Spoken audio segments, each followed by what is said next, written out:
Ever wonder how a classicist, someone steeped in ancient history, looks at today's rapid-fire headlines? Well, that's exactly what we're tackling in this explainer. We're diving into the fascinating, wide-ranging mind of conservative historian Victor Davis Hanson. If you've ever come across his work, you know the guy covers an absolute ton of ground. I mean, he'll fluidly connect the fall of Rome to this morning's breaking news without missing a beat. So what we've done here is distill those sprawling observations from our source material into a clear, structured overview. We are strictly unpacking his arguments, which gives us a really interesting framework to process the daily chaos of political and cultural shifts we're all living through. Okay, let's get organized. Here is our roadmap for making sense of it all. 1. Questioning political polls. 2. Taxes, immigration, and debt. 3. Foreign policy and allies. 4. Media, scandals, and culture. And finally, 5. Lessons from past presidents. Let's jump right in. Section 1. Questioning political polls. Are they just inaccurate, or is there a strategy at play? You know, when we check the news, we're basically trained to rely on polling to tell us who's winning. But Hanson doesn't just toss out vague complaints about polls being wrong. He points to highly specific races. Take this recent contest in Wisconsin. Up until Election Day, major polls predicted an absolute blowout for a candidate named Francesca Hung. We're talking a massive 20-point lead, but the actual votes? It was a razor-thin victory margin of about 1.5% for her opponent, Crawley. Talk about a miss, right? Hanson uses reality-bending gaps like this to argue that we are way past the standard margin of error. So, what is really going on? Well, according to the source material, Hanson argues these aren't just innocent mistakes. He claims pollsters are using calculated, deliberate tactics. By purposefully over-selecting friendly demographics or systematically tossing out raw data that doesn't fit the narrative they want, the goal totally shifts. It's no longer about observing the race, it's about influencing it. He argues this methodology builds artificial momentum, grabs unearned media attention, and ultimately, and here's the kicker, drives massive financial contributions to candidates falsely crowned as inevitable frontrunners. It basically reframes modern polling from a science into a sophisticated marketing tool. Moving right along to Section 2, Taxes, Immigration, and Debt. Hanson has this very vivid, almost Aesop-like way of explaining behavioral economics. He says if you squeeze the neck of a goose, you're going to break its neck. It's not going to lay any eggs. It's a great visual. He's claiming that aggressively taxing the wealthy actually extinguishes the exact human initiative that drives the economy. Think about the psychology here. If a brilliant entrepreneur knows that up to 70% of their hard work is just going to be swallowed by the government, they simply aren't going to put in those grinding 15-hour days. The whole incentive structure completely crumbles. And he points directly to wealth taxes proposed by states that are frankly desperate to balance their budgets.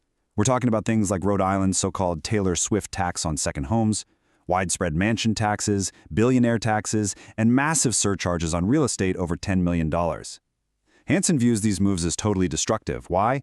Because they don't actually capture the revenue they promise. Instead, the money just goes underground, or those high-net-worth individuals literally pack up and leave the state entirely.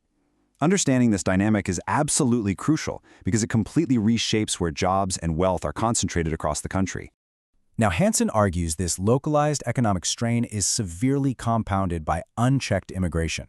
The source material points to a staggering number: the assimilation of 54 million immigrants, many arriving without English proficiency or traditional capital skills. To put that into perspective, he outlines this as a massive, cascading financial burden on local social services. It starts with untreated immediate medical needs, like emergency dentistry and optometry, which eventually snowball into major cardiology issues. That then spills over into deep social needs, driving heavy reliance on rent control, disability, and food stamps. Hanson argues this just creates an inescapable loop of municipal borrowing and debt.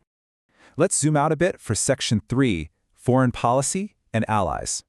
The transcript highlights Hanson's definition of something he calls the Anaconda 2 strategy. It's a really interesting callback to the original Anaconda plan from the Civil War, but here he's using it to describe how the Trump administration tried to economically strangle Iran. And the key part? Absolutely no kinetic warfare. No boots on the ground, no missiles. Just systematic debanking, freezing global assets, and halting maritime trade. The goal is literally to suffocate a hostile nation financially until they just can't afford to fund their military or their proxy terror groups. It is basically a blueprint for the modern non-kinetic warfare we see playing out right now.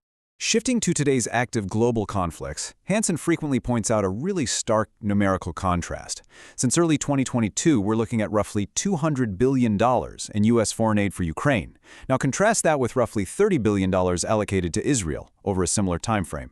He constantly brings up this near 9-to-1 disparity to highlight what he sees as a massive imbalance in how the U.S. currently values and funds its historical allies. And this massive funding gap leads Hanson to pose a pretty heavy question. He asks why public support for Israel, especially among certain demographics, seems to be collapsing while support for Ukraine stays incredibly strong.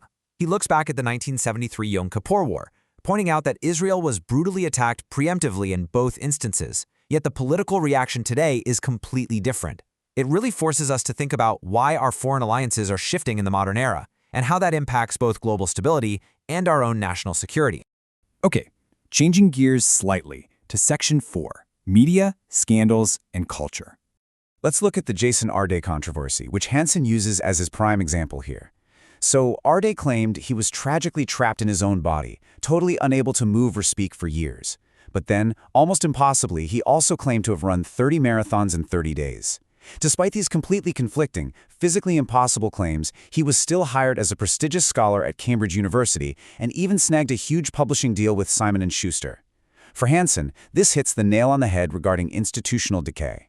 He argues that our top academic and publishing institutions are completely abandoning basic factual vetting, trading it in for sensationalism. It's no wonder public trust is at an all-time low. And Hanson seamlessly extends this theme of institutional failure right into politics, specifically looking at Hunter Biden. He points to the documented contents of his laptop, the credible allegations of acting as a bagman for family foreign interests, skipping out on massive tax bills, and of course receiving a controversial presidential pardon. By neutrally laying out the specific sequence, Hanson is highlighting what he perceives as total elite immunity. He argues that our justice system and media now actively shield highly connected people from the very same legal consequences that any average citizen would definitely face. Finally, Section 5, Lessons from Past Presidents. Hanson loves to ground his modern commentary by looking in the rearview mirror. Take William Henry Harrison, for example. He was a moderate 19th century leader who tragically caught enteric fever and died a mere 31 days into his term. It might seem like a random historical footnote, but Hanson uses it very intentionally. It's a stark reminder of the sheer fragility of executive power, showing us exactly how fast a nation's trajectory can change overnight. And that perfectly sets the stage for his deep dive into the late 20th century. Just look at the rapid unraveling of Gerald Ford.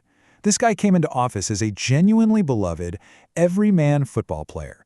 But man, things went south fast. In 1974, he assumes the presidency without actually being elected. He immediately pardons Richard Nixon, which just completely outrages the public. Then he tries to fight crippling 12% inflation with these incredibly simplistic, almost comical WIN, Whip Inflation Now, buttons. And to top it off, he grants blanket amnesty for draft evaders.